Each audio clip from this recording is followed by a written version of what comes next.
Porsche reinvents its Macan mid-sized SUV for a new electric era. It's completely different in almost every way from its combustion predecessor, but thankfully there's also much that's quite familiar.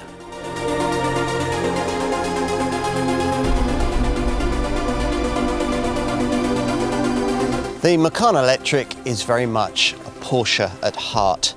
Here, in the most complete and comprehensive test you'll find on this car, we're going to tell you why. For Porsche, this is where the EV revolution starts getting serious. It was one thing to launch a supplementary full electric model, the Taycan, in 2020, but quite another to replace the Macan, its combustion bestseller, with this all-electric version, though unlike in Europe, the older petrol Macan continued to be on sale in the UK at the time of this test in early 2025, with no end date yet in sight.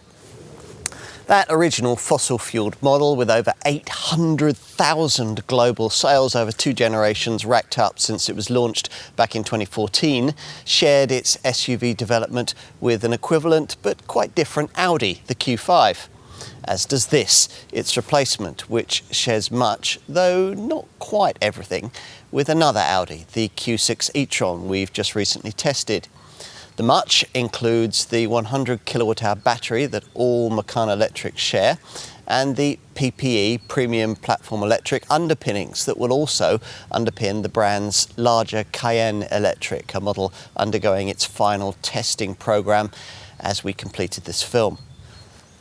Development of this Macan Electric was fraught with difficulty. The original early 2024 global launch was fully 12 months behind schedule, by which time the car's original name, e-Macan, had been shortened to merely Macan. Just like the old model then, though nothing else is.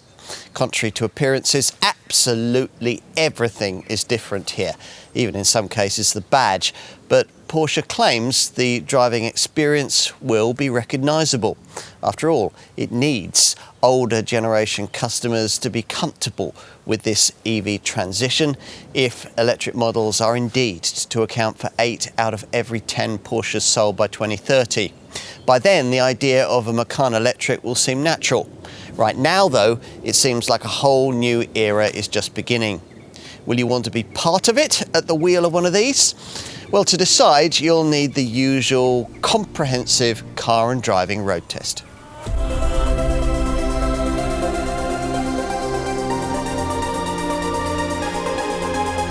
Preconceptions can be misleading. Yes, this Macan Electric's based on the platform and engineering of an Audi, a 𝗙cie e-tron. And yes, its wardrobe-sized underfloor 100 kWh battery, 95 kWh of which is usable, means a 2.3-ton curb weight, around 400 kilograms heavier than a combustion Macan. But there are positives to the EV transition too. This Macan Electric's centre of gravity is a massive 140 millimetres lower than its predecessor, and it's considerably faster as well, even in the entry-level rear-driven single-motor Macan Electric variant that ought to be quite sufficient for most. That base version gets the same big battery as every other model in the lineup. Unlike Audi, Porsche isn't offering a smaller 83 kWh unit, and the two-wheel drive Macan Electric pairs it with a 360 PS rear motor, propelling the car to 62 miles an hour in 5.7 seconds. Range is up to 398 miles, which is the furthest you can go in any version of this car between charges. Not the only reason why we suspect that this most affordable derivative might just represent the all-round sweet spot in the lineup. The car is fully 110 kilograms lighter in two-wheel drive form, and you'll feel that at speed through the bends. Despite that though, most will want this car in dual motor all-wheel drive form with a motor on each axle, both Bosch developed units. The mid-level Macan 4 variant that we're trying here will be the strongest seller.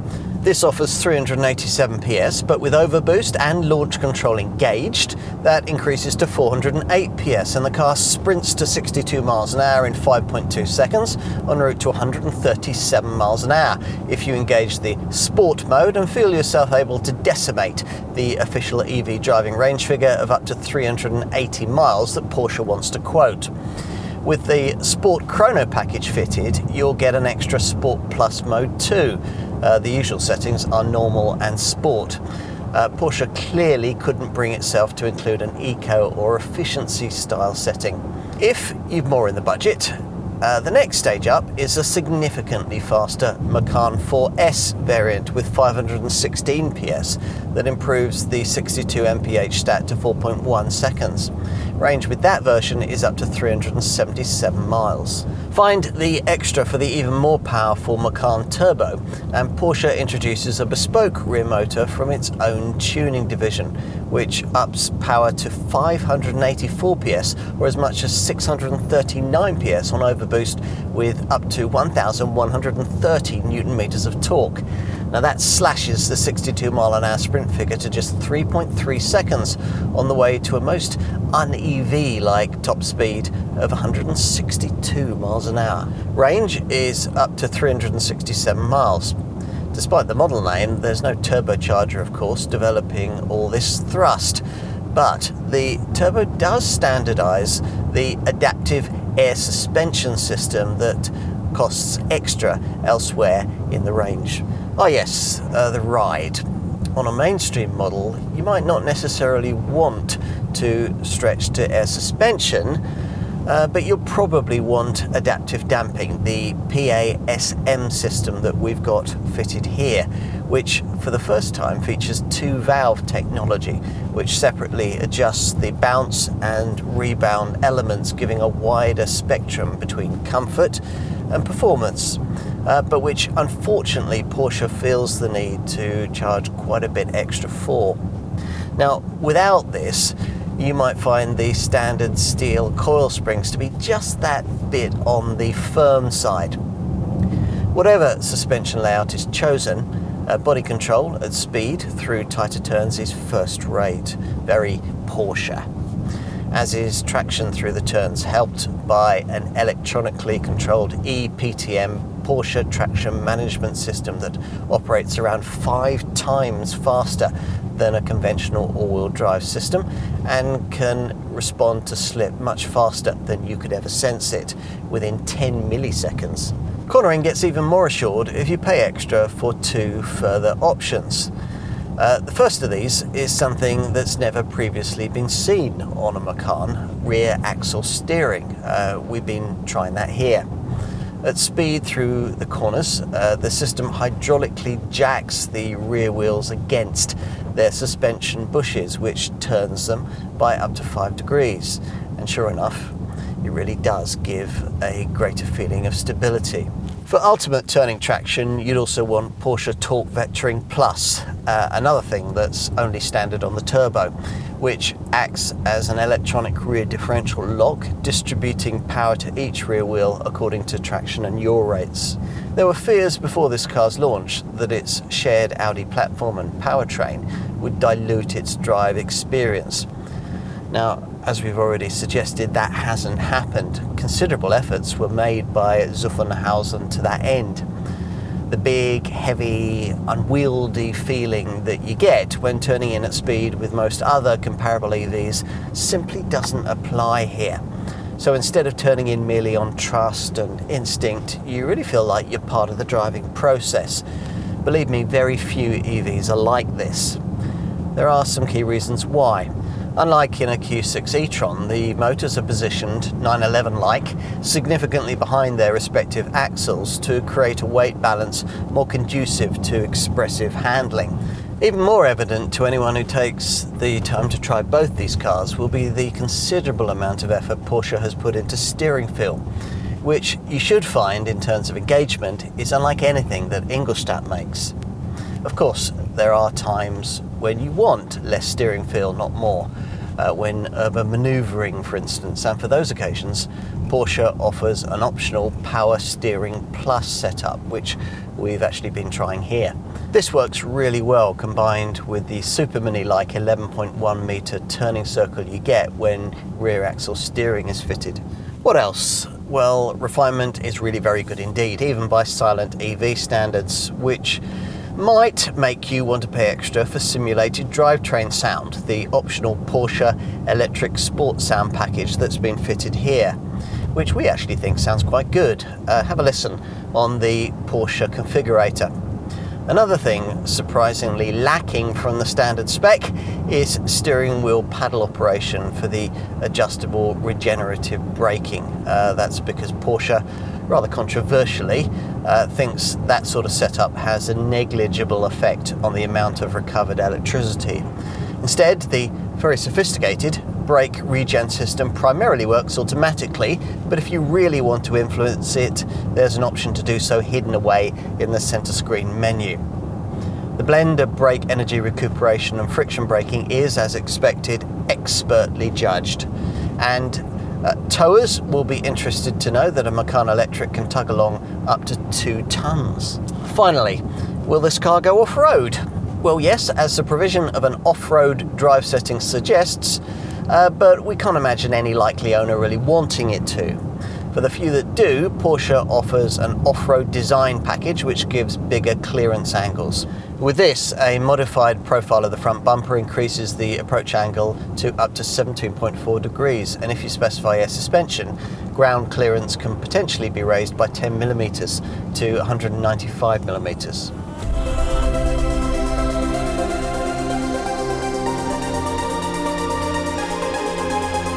Much is familiar here, even if on paper everything is different. Recognisable for Macan regulars is the typical Porsche flyline silhouette, the chunky, power-packed, high-waisted profile with its swept-back roofline, short overhangs, strong shoulders and frameless doors. It's a small size up from the combustion car. The 4,784mm body length is 103mm longer and considerably more aerodynamic. The old model's 0.35 CD drag factor reduced to just 0.25 CD here, aided by a flat underfloor and sleeker finishing for the big wheels, 20 to 22 inches since you ask. Unusually, there's a charging flap on both sides, and these characteristic lower door side blades can come in various finishes. The flat bonnet look is borrowed from the old car too, though the headlights are different, divided into 2 parts. This flat upper light unit with 4-point daytime running lights is embedded in the wings and emphasises the width of the car. The main headlight module with optional matrix LED technology we've got fitted here is positioned slightly lower in the front end. The socket air intakes further down in the lower valance offer a Taycan vibe, and there are active cooling shutters to further aid the aerodynamics. At the back, the 15mm width increase over the combustion Macan is emphasised by this full-width 3D light bar with its central Porsche logo. There's also an adaptive rear spoiler which rises at speed. It's annoying though that Porsche makes you pay extra for a rear wiper. Of more importance, of course, is what you can't see, the PPE platform with its advanced 800-volt architecture that this car shares with its close cousin, the Audi Q6 e-tron. Will the interior be an equally interesting mix of past, present and future? Let's pull back the frameless door and take a look. Now, there are certainly lots of recognisable design cues in the dark cabin, though you'd have to be familiar with the brand's most recent models to recognise most of them. Principally the uncowled 3-dial 12.6-inch curved driver's instrument display, along with a 10.9-inch central touchscreen that, as usual with the brand, is properly integrated into the fascia, and on request can be optionally paired with another 10.9-inch screen ahead of the front passenger. You sit quite low, up to 28mm lower than in the previous Macan, but the double buttressed centre console still gives quite a cockpit-like feel. And if you paid extra for it, there's the familiar Porsche Sport Chrono stopwatch positioned high on the double-stitched dash top. Most customers of this car will want that, offering as it does the feeling that you're about to attempt a lap time at the Nürburgring, when all you're actually doing is nipping down to Waitrose. Once you've adjusted to the Taycan-like gear shifter positioned high on the dash, you should find the rather over-buttoned, chunky 3-spoke wheel looks satisfyingly Porsche-like too. Beyond it can be added an augmented reality head-up display that projects its information to an effective 10 meters ahead of the driver, which corresponds to a rather distracting 87-inch display on the glass ahead. Otherwise, the ergonomics are pretty faultless. That's an impression emphasised by perfectly positioned sports seats and a separation of climate controls from the centre touchscreen, unlike in a rival Mercedes EQE SUV. They sit on this smart, shiny climate control panel designed intentionally to flex as you access the controls. Those powered seats, by the way, are brilliantly supportive, even if you don't pay the extra for 14 or 18 way adjustment. Now let's tell you more about this Porsche Communication Management Central Touchscreen. It's a new generation Google Android powered monitor with wondrous graphics, rapid response times, frequent over-the-air updates, a dedicated EV charging section, and of course, wireless functionality for the Apple CarPlay and Android Auto smartphone mirroring systems. As is the current trend, the home screen displays in two ways. You can choose a customizable widget format, which here has been set to show sections for navigation, audio, and quick access features, or you can swipe left and get a screen full of little icons. These include an app center for downloading third-party applications, a section where you can configure cabin lighting themes, and if you've the Sport Chrono package, a section allowing you to record lap times, analyze circuit performance, and input racetrack data. Everything else you'll need is on this clearly configured driver's instrument display. Now this offers a choice of various layouts, including full screen mapping and a calm screen with the minimum of info. You might prefer a dial style format though, in which case you'll choose between the options that give you two outer dials, one for speed on the left and another for information on the right, the latter configurable to show either nav instructions, trip data, a Sport Chrono stopwatch, audio selection, or battery functions. You can configure the instrument layout to have these two outer gauges separated by either a central power meter, nav mapping, or a drive assist graphic. What else?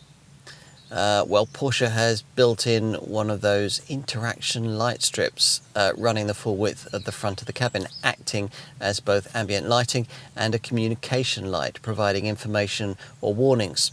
This one, though, is unusual because instead of following the base of the windscreen, it runs across the dashboard before completing its span into the doors.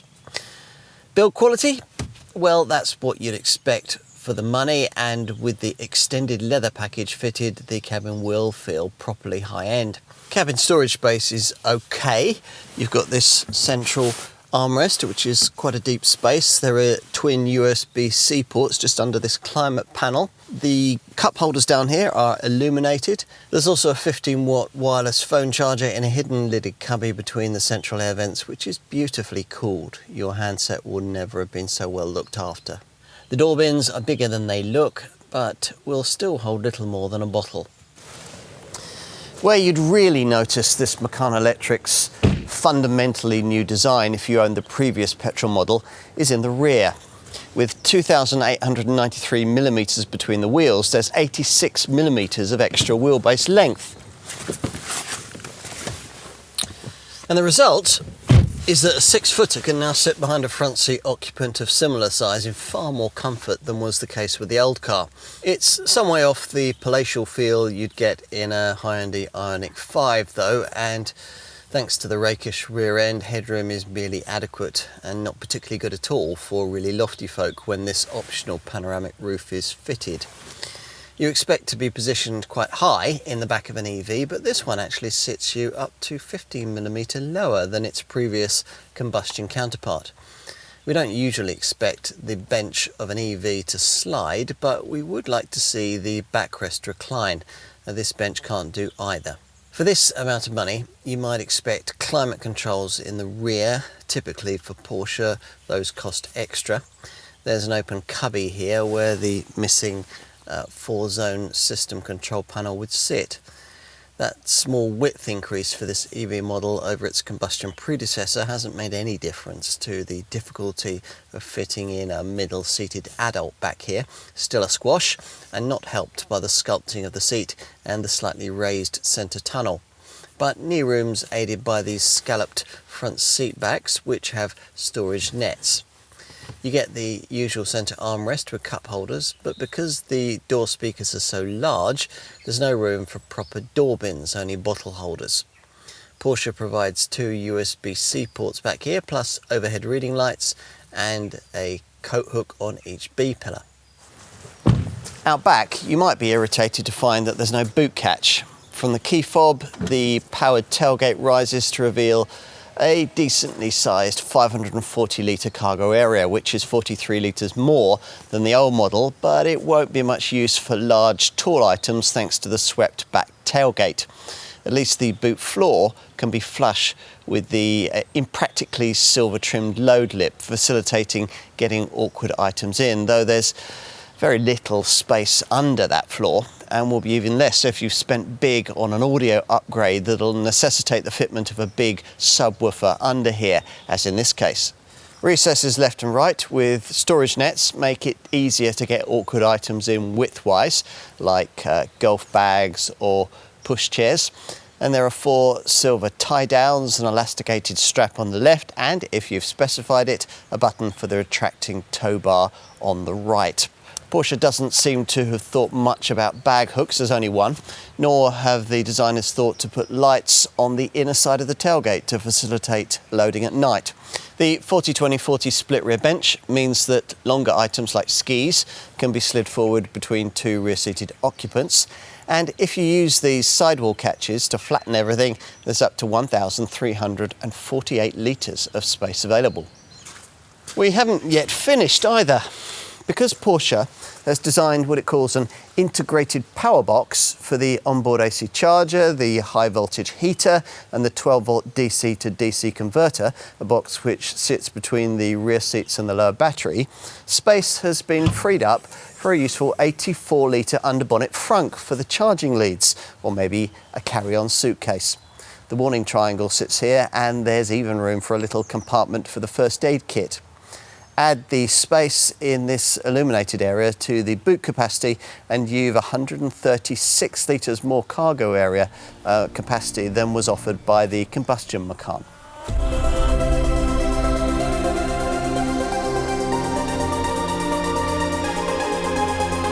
As we filmed in early 2025, prices were starting from £68,500 for the base Macan Electric, a single motor rear-driven 360 PS model.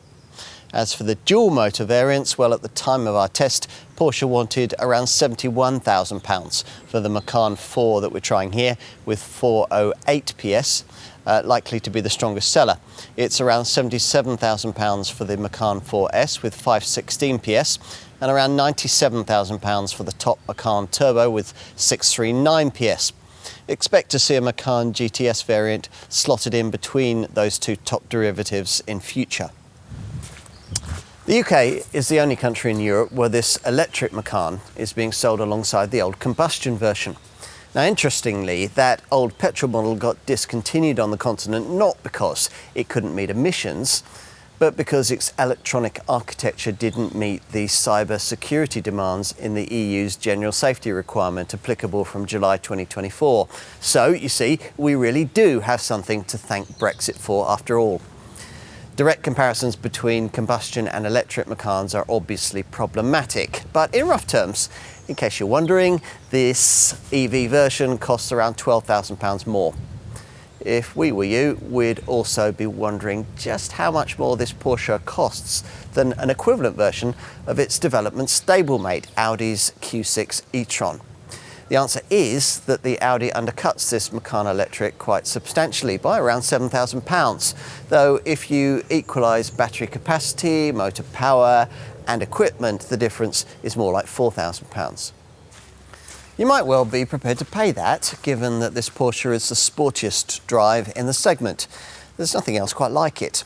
Probably BMW's iX gets closest, a car now priced very similarly to this Macan, but not available in the single motor rear-driven form that quite a few potential customers of this Porsche might want.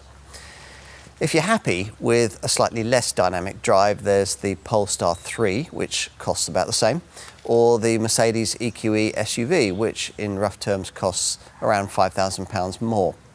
Bear in mind that you don't have to pay this much for this kind of premium badged upper mid-sized electric SUV. The perfectly acceptable Lexus RZ starts from around £50,000 and the Genesis GV70 electrified costs from around £64,000. But none of these cars is really quite like a Macan Electric, so you might conclude that there's really nothing quite like one of these, in which case you're going to need to know about the standard spec, so let's take a look at that now. There's nothing particularly generous here, and you'd have to spend a considerable amount to bring the spec of this car up to match that of the Lexus and Genesis models just mentioned. Across the range, every Macan Electric gets wheels of at least 20 inches in size, LED headlamps and tail lights, power folding mirrors, a powered tailgate, all-round parking sensors, cruise control, an alarm and a heat pump. Inside, all variants get a 12.6-inch curved driver's instrument display, 2-zone climate control with a pollen filter, 8-way power adjustable comfort front seats, upholstery in a combination of sport tex and leatherette, an auto-dimming rearview mirror and a 15-watt wireless charging mat. Media features on the 10.9-inch centre screen include navigation, Apple CarPlay, Android Auto wireless smartphone mirroring, and a 10-speaker 150-watt sound package plus audio system. Plus there's a reversing camera. What about options? The key thing to start with, we think, is Porsche Active Suspension Management Adaptive Damping. And we'd recommend considering the rear axle steering system we've been trying here if your Porsche Centre offers the chance to do so for its extra cornering stability and urban manoeuvrability. Both those things have been fitted to this test car, along with quite a few other optional items a lot of potential customers might want. Matrix LED headlamps, the Porsche Electric Sport sound system with its buzzy fake powertrain noise, aluminium roof rails, a panoramic roof, and a 14-speaker 710-watt Bose surround sound system. Other drive stuff fitted here includes adaptive cruise control. You have to pay extra for that. And we also got the Power Steering Plus system, which reduces parking effort at low speeds, as well as a surround view camera setup with active parking support to steer you into spaces. Now that little lot added around £12,000 to the cost of this car, and it'd be easy to more than double that spend without too much effort. Many customers will want the brand's usual Sport Chrono package. We've got that here as well, which gives you an extra Sport Plus drive mode, a PSM Sport mode, a lap timer, and the usual Porsche Sport Chrono dashtop analog and digital stopwatch. Serious drivers who haven't stretched to the top turbo version will want to add the optional Porsche Torque Vectoring Plus system for extra cornering traction. And if you've an extra £2,000 or so in the budget, adaptive air suspension would be a very nice thing to have. Other extras you might want to look at include an augmented reality head-up display, a supplementary passenger display screen, comfort access keyless entry, a 4-zone climate system with rear seat controls, an air quality system, rear side window blinds, 14 or 18-way adjustable front seats, and even louder 21-speaker 1,470-watt Burmester surround sound audio system, and Porsche's inner drive camera drive assist setup with active lane keeping. We'd want to add a rear wiper too. You can also add front and rear seat heating, front seat ventilation, a heated windscreen, a thermally insulated windscreen, rear privacy glass, a heated steering wheel, a Race Tex roof liner, and stainless steel pedals.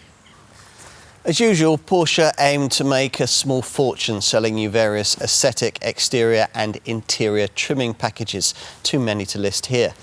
In this case, we've got a two-tone leather interior in black and blackberry. For extroverts, brighter shades are available.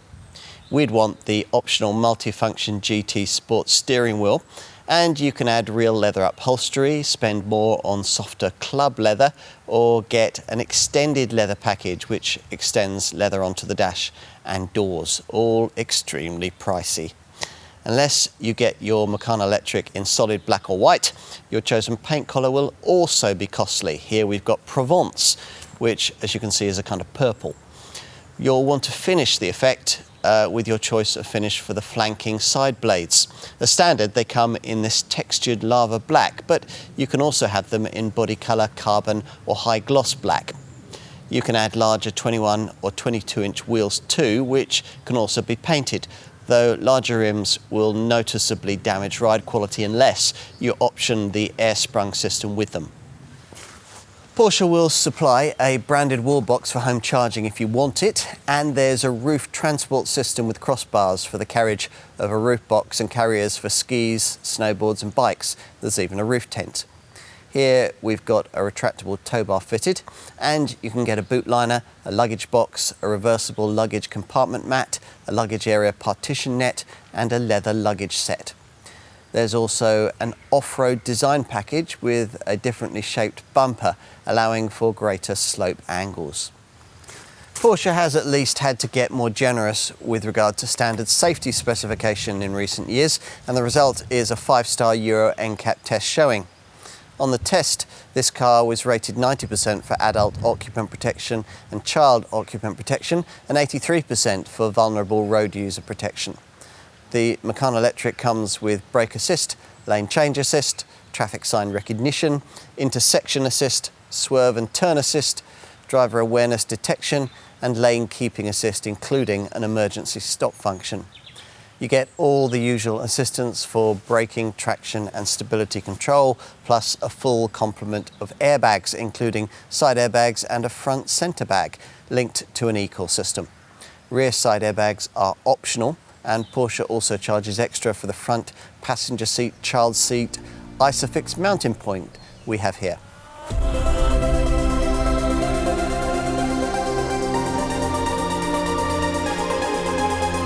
In our driving section, we gave you the drive range figures, but not the official variants in them. For the full picture, we should tell you that Porsche quotes 333 to 398 miles for the rear-driven Macan Electric, 321 to 380 miles for this Macan 4, 318 to 377 miles for the 4S, and 322 to 367 miles for the Turbo.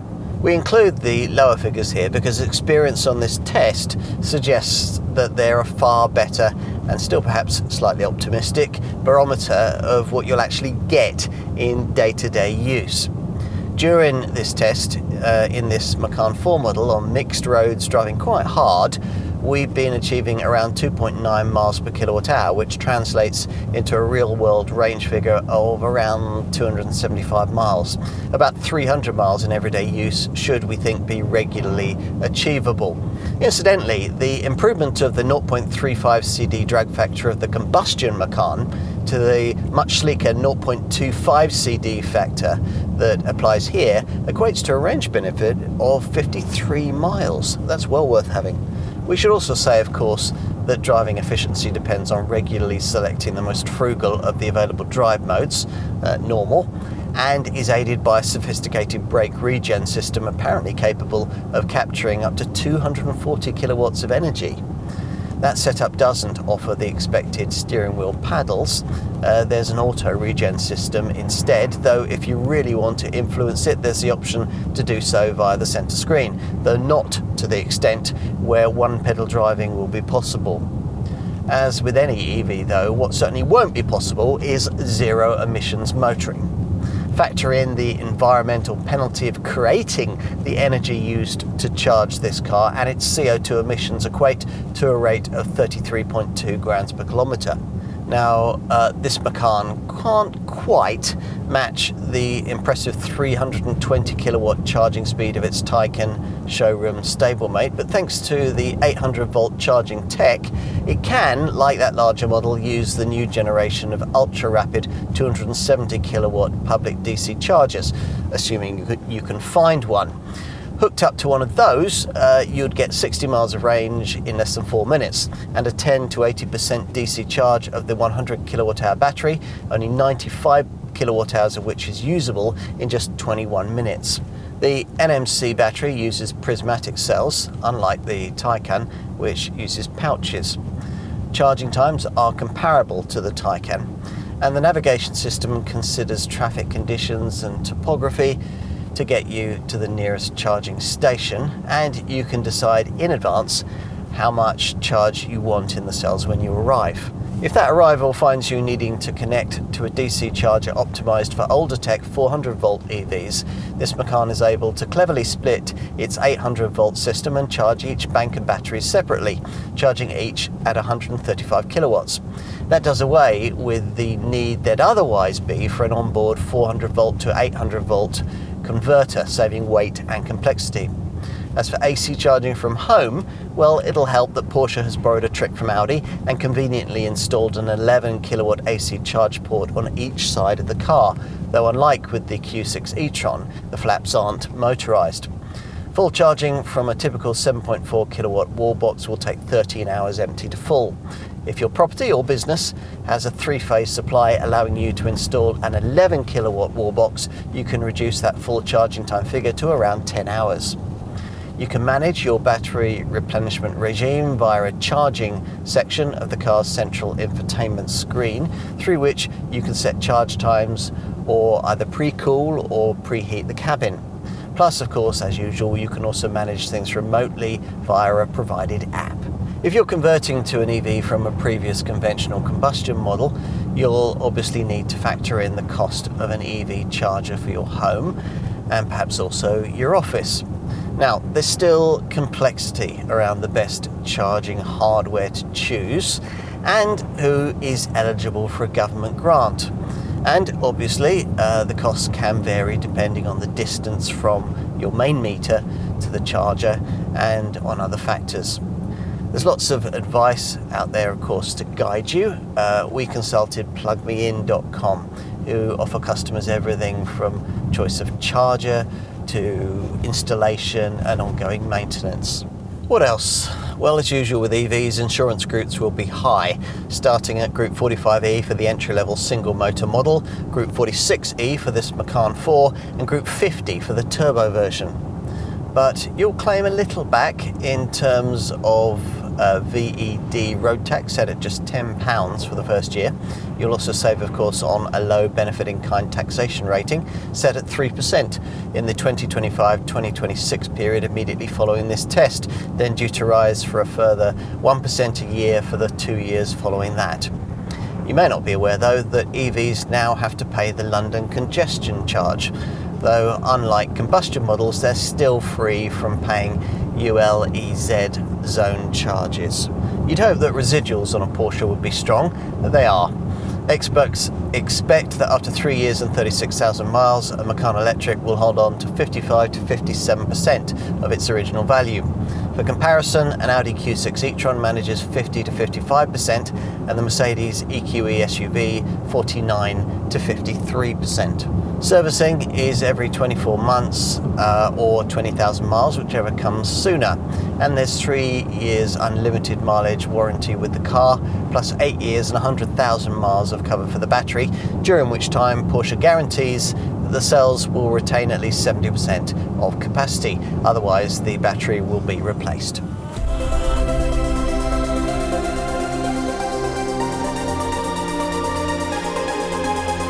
We shouldn't be surprised by the care with which Porsche has developed this electric Macan. Much of the company's future does, after all, depend on it. Many of the lessons learnt from the Taycan have helped create an EV that feels more intrinsically Porsche-like. Transitioning from a Panamera to a Taycan still requires a seismic shift in perception, but that needn't be true for a combustion Macan customer switching into this battery-powered version. Don't worry if you can't stretch to a dual-motor version like this one. This car will impress you even in its base single-motor guise, which is just as well given the premium prices being asked across the lineup. And the spend will be unlikely to end there because, as usual with Porsche, the standard spec isn't particularly generous. Once you compare like with like against rivals, you'll find that the price difference to get yourself into one of these will probably be considerably higher than the initial purchase pricing suggests. But you might well think it's worth it.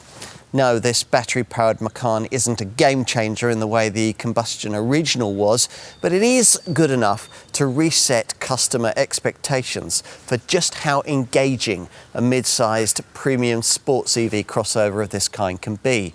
And thankfully, Porsche has managed to create a distinctly different confection from the equivalent Audi version of this design.